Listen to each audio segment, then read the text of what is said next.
welcome back to Words of Dad Cubed. Right, today I'm going to tell a little story. Was back in the 80s, I think, somewhere near the 80s. And it was where we got together as a group of lads, like, because I've said before, we'd known each other for years and years.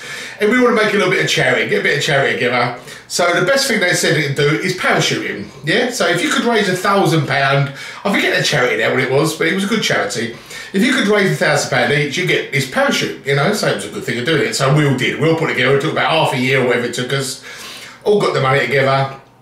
And we all went on this parachuting thing together. It was a weekend one, if I remember right. I can't remember. I've been trying to get my old brain back there. I can't remember what part of the country it is. I think it was going towards Luton or Stansted, up that way in England from us, you know what I mean?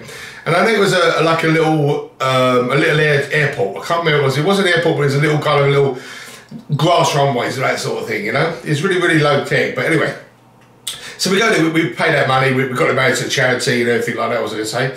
And I think there's 8 of us went there, 8 or 6, I can't remember that either. The brain's going, for fuck's sake, you know what I mean? Anyway, let's call it 8 people. 8 people went there. You go for the weekend, you get there Saturday morning, and they take you all through the stuff, yeah? They take you all through the, how to land, you know, what to wear. You know, you could have no alcohol, you could enjoy yourself, but don't have no alcohol, to put your own bunks or that, like, you know. No alcohol, if they smelled the alcohol breathing, they wouldn't let you do it, and all these things come along, you know. As young lads, it was quite hard to do, because we wanted to go there and have a good piss up and a good laugh. But anyway, they took it very, very seriously, which is no doubt the best way to do it, you know what I mean? So anyway, come with the story, Steve, right? So we all went there.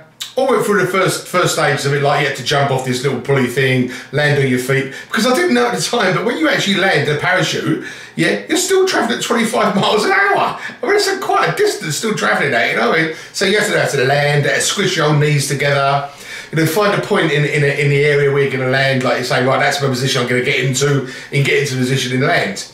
And they tell you that they get a little dummy plane there as well, like a wing. It was like a biplane thing you take up with. You had to step onto the plane, onto the wing of the plane, turn around to the instructor and smile at him. This was this thing I was getting through. Just you had to smile at me before you let go. And when you let go, you do something like, you know, you look up, you check your parachute on 1,000, 2,000, 3,000, 5,000, something like that. I can't remember what it was now, about thousands. You check it's there, and if it's there, it's open, you're great. If not, you've got a little one on your back or your front, I think it was in them days. You chuck that out, you know. So we all went through it. Went through it all the Saturday. Great, we all passed what we had to do. On the Sunday, we all got up and was going to do the parachuting. The only 2 people could get in the old plane at the same time.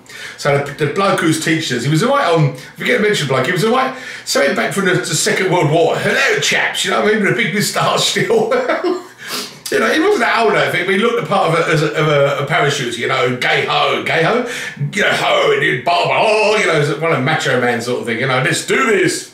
Shut up, Steve. Okay. Right, so that was the sort of gigs we were. So I said, right, I'm going to go up first of all, go up there and show you how to do it. So he shot off and we'll have a giggle and that. Watch the plane go up and go round. I don't know 1,000 feet it was, I can't remember. And he sees this geezer jump out and he done a bit of free fall, which we wasn't going to do. We're going to get the old touch to it anyway. He done a free fall. And where it was this cross on the road, on the grass, or whatever it was, we was landing onto. I think it was the grass. And that's what you had to aim for when you come out of the plane. And he hit this thing, we all stepped back, he hit this cross, right in the middle of the cross. It was unbelievable. Right in the middle of it. And as he landed, I always remember he kind of landed and went on his chest, like he took the parachute off and went, wrap it, and walked off. It was great. It was like a show-off bastard, you know, he was good, yeah? So anyway, so we come outside, our thing, like, you know, our turn to go.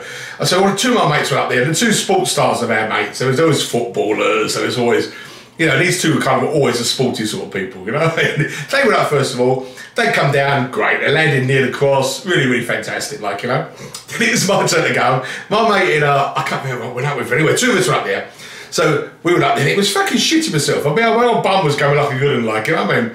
It really was fun. Down there on the floor, it's lovely. We got up there, fuck. Anyway, so my turn to come, and tapped on the old because it was quite noisy up there. I said, right, on the plane, there was a kind of little platform on the plane, a little tiny bit you had to put your feet on. Hold on to the plane like that. And you had to turn around to the geezer, like, turn around to the geezer and go, and smile at him, and he nodded his head and let go. And as you let go, he looks up to the old thing, like, open, it's open, said these words, like, probably alfalfa, you know what I mean? And anyway, the thing was open, it was great, so I got it. And what it touches as well is these pulleys, you can pull these little things, it goes right, it goes left, and it's quite nice to think, you know? And I landed quite close to the old mark as well, which is quite good. Landed there, and I didn't hurt myself, but a bit of a jump when I come down, like, you know, but I got there, it was all right, picked me on the spot. And my mate come down next, he'd done it all right, it was good. So we had a good giggle, it was great, and we all survived forward. So the last two went up. And it was one of them, excuse me, it was one of them was on my mate, I won't mention Clive's name. Oops, sorry, Clive. And he was a bit, I wouldn't say thick, no, he was thick, absent-minded, Clive, you know what I mean? And he was the last one to jump out anyway. And when he jumped out, after he told us later, he said, I just couldn't remember anything what to do. So I said, well, that's all right, he survived anyway. But what happened was he jumps out, one bloke comes on first of all, our other mate, I can't remember his name. He got down to us like, and then Clive jumped out, and was all looking up, and all going, oh, great, here it comes. He's out, yes, great, the thing's open, brilliant, really, really good, like, you know. Then he went away from us, and he wasn't going towards us at all. He was pulling the wrong toggles, and he was going out there, he was flying around, and he went off into the distance. Anyway, the geezer jumped in the old van, and he shot off. And apparently, when he landed, he was a mile away from where he was supposed to have fucking landed. Oh, if he survived, he didn't know trees or nothing, you know what I mean? But it was a great laugh, it was a good laugh, a mile away. You know, we've got certificates on we've got, I don't know where mine is now, we've got certificates saying like, you know, done well and all this, like, and on class one, he said, oh, recommended never to jump again. Oh, that's great. Anyway, it's for charity, you know what I mean? It's all for charity. We've done the charity thing, we had a good time as well, and we all survived. I thought I'd share that with you. I'll see you all later. Bye!